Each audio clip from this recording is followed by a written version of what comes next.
Very good afternoon, and thanks for clicking on to the Friday edition of Vogan's European Outlook from the conservatory here at Mark Vogan Weather HQ. The sun is shining and it feels very pleasant indeed. We are getting well into the month of March. We've now reached the midway point, and I think we're starting to gradually slow down the increase in hours of daylight as we progress through towards the spring equinox, and then obviously the spring equinox will be later on. But I want to first and foremost say thanks for clicking on to today's video. The channel is starting to slow down a little bit in terms of views, even subscriptions as well, which is a natural thing at this time of the year. But if you are interested in all things weather, meteorology, interested in understanding a little bit more about how the pattern evolves, and even looking towards the summer months, I do encourage you to hit that subscribe button, or even just stick around if you're already an existing subscriber and have maybe been tempted to step away from the channel for the next couple of months, because we are actually going to look at the prospects of next winter, believe it or not, over the coming months as well, and showing you the kind of big picture with regards to what goes into making a seasonal forecast, a winter forecast, and whatnot. And obviously, this upcoming Sunday will be, I think, the third live stream. So starting to get becoming more of a feature on a Sunday afternoon. But I will leave a link in both Facebook and Twitter with regards to the live stream, the actual link for that. This upcoming Sunday at 4 p.m, we're going to be looking at the transition between strong El Nino versus possibly a strong La Nina as we move through the summer and towards the autumn of next year. What implications may that or may not have on the winter of 2024-25? So, and then obviously looking at the extremes that are taking place around the world, looking at global temperatures, etc., etc. So if you have time on Sunday afternoon at around between 4 and 4:45 p.m, I should be live, all being well, with the 85th edition of the Global Weather and Climate Report. This is the current situation from the visible satellite. So you can see here we've got some colder air moving in. Nothing cold, like particularly cold, but the colder air nonetheless is getting wrapped in behind the feature that had all that rain, heavy rainfall and windy conditions during the course of yesterday. That is now pulling away, but we do have a legacy of some cloud activity over parts of northern England, southern Scotland, and parts of Wales. This is a legacy of that system that brought some significant rainfall over the last 24 hours or so. You can see here, this is the current radar image as well. We've got some shower activity across several areas. We've got a couple of band features here. You notice here we've got this frontal system moving southwards. Behind that, we've got fresher air. Ahead of that, down across the southeast, we still have some mild temperatures. 18.1 yesterday at St James's Park in central London, so that was the warmest temperature, I think, since that astonishing 19.9 was achieved back at the end of January, earlier on at near the beginning of the year. So not quite the warmest of the year. I think it would be pretty hard to beat the 19.9 during the latter half of winter or early spring, but you never know these days with the way things are turning out. This was the highs yesterday, by the way, so we had the 17s quite widely across East Anglia and southeastern England, 16s and 17s here. And then we did have some milder conditions up across the northern half of the British Isles. So we had 11 Celsius in parts of North Highland. But where I was yesterday afternoon at around this time was Glasgow. Heavy rainfall and the temperature was at 6.5. A rather chilly and thoroughly wet day. And even that drive back up the road late last night, it was raining pretty much the majority of the way back up to here. But a very different day altogether. Now compared to what it was last night. And these are the current temperatures, so quite fresh. You can see here with the visible satellite image, the clear skies and the fresh air moving in, and the temperatures are notably cooler And you can see where that frontal system was. If you look back at the rainfall radar chart here, this is, like I say, the current radar. Ahead of this line, we've got the fresh air, and to the south of that line, we've still got 15s and 16 Celsius, possibly in a couple of spots. I'm not saying it's 16, it's more or less 14 or 15, but widely it's mild nonetheless. But further north, we've got fresher conditions, and it looks as if with the clear skies and light winds during the at least the first half of the night, if not all of the night, we should see frost developing and the temperature getting down close to, if not slightly below, the freezing mark in central and northern areas of the country by the time we start tomorrow.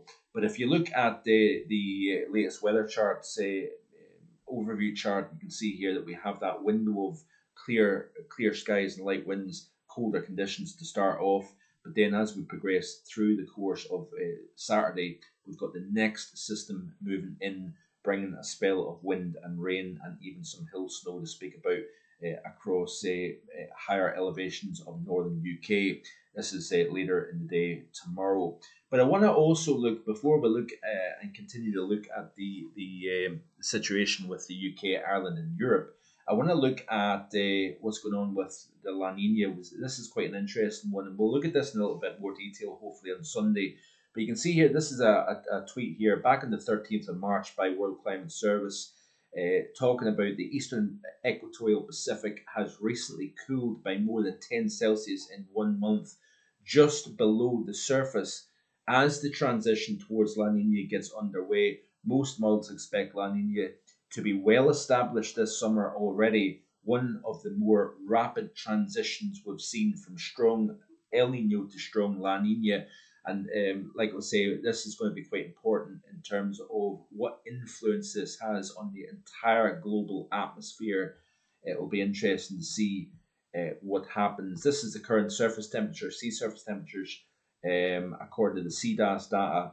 And you can see here that we do have this little area of cold now starting to appear. We've got one just off the South American coast. We've got some cooler waters right up against the coast. Then we've got a little bit of warmth, then cold, warm, then cold again. But I think there's building cold underneath the surface that's going to come up, and we will see the rapid cooling of the eastern equatorial Pacific. Notice here that we've got some fairly cold waters over a large swathe of the North Pacific. Actually, we've got this ribbon of warmer than average extending from from northern Japan across the Central Pacific, but we've got quite a lot of colder than average waters off eastern Russia through the Aleutian chain. The horseshoe is showing up here between anywhere from Hawaii towards the North American coast, up and up against the south shore of Alaska here. So a very cold PDO signal at the moment.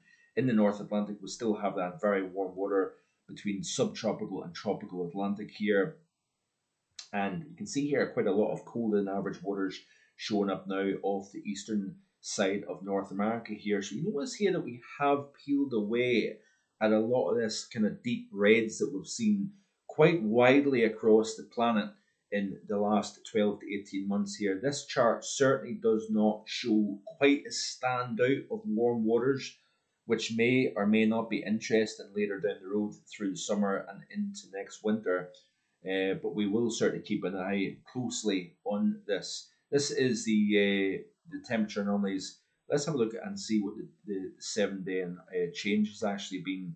So you can see very cold waters developing, or a rapid cooling, should I say. Let's get it right. A rapid cooling of the waters here between Australia and Indonesia and off the southeast of Asia as well. We've got this cooling. And again, there's quite a large area of the Pacific Ocean that has actually seen cooling taking place in the last 7 days. We've got a little bit of warming over the North Atlantic, but even across the subtropical Atlantic, really extending from the United States all the way to Iberia, we've got this area of slight cooling taking place, which I think anyway is somewhat interesting. So we'll wait and see what happens here in the coming months. There is the depiction of the subsurface cooling taking place, and what is likely to happen is that will come to the surface as we go towards the the next couple of months here. We will see the rapid cooling overall. Looking at the Arctic oscillation, you can see that it is somewhat negative at the moment. We've got a very mild situation at the moment, Eastern North America and across Europe. I believe, anyway, this is a firm depiction of the strong phase 4 and the 5 of the MJO, but it is going into phases 6, eventually into phases 7, and the GFS ensemble is indicating that we do have a turnaround to something cooler towards the end of the month and beginning of April. So this is the upcoming 5-day period. You can see here that we've got firmly warmer than average temperatures.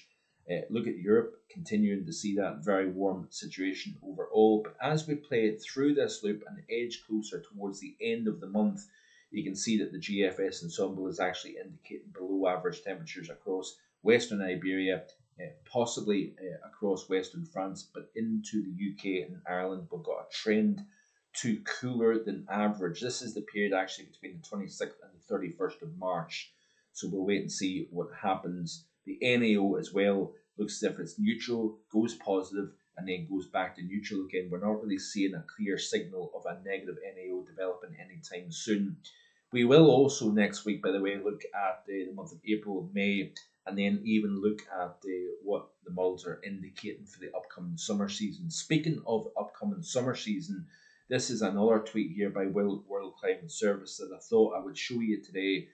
And then what we'll do is we'll close off by looking at the overall pattern through the course of this weekend and in the next week. But the context for European summer outlook, the theme of the last decade has been a ridge over Western Russia, low wind in Central Europe, and widespread above average temperatures. So this has been the recent summer trend overall. Obviously, last summer was an interesting one with a very warm start, a very dry start, then it turned cooler and wetter as we progressed through July and August.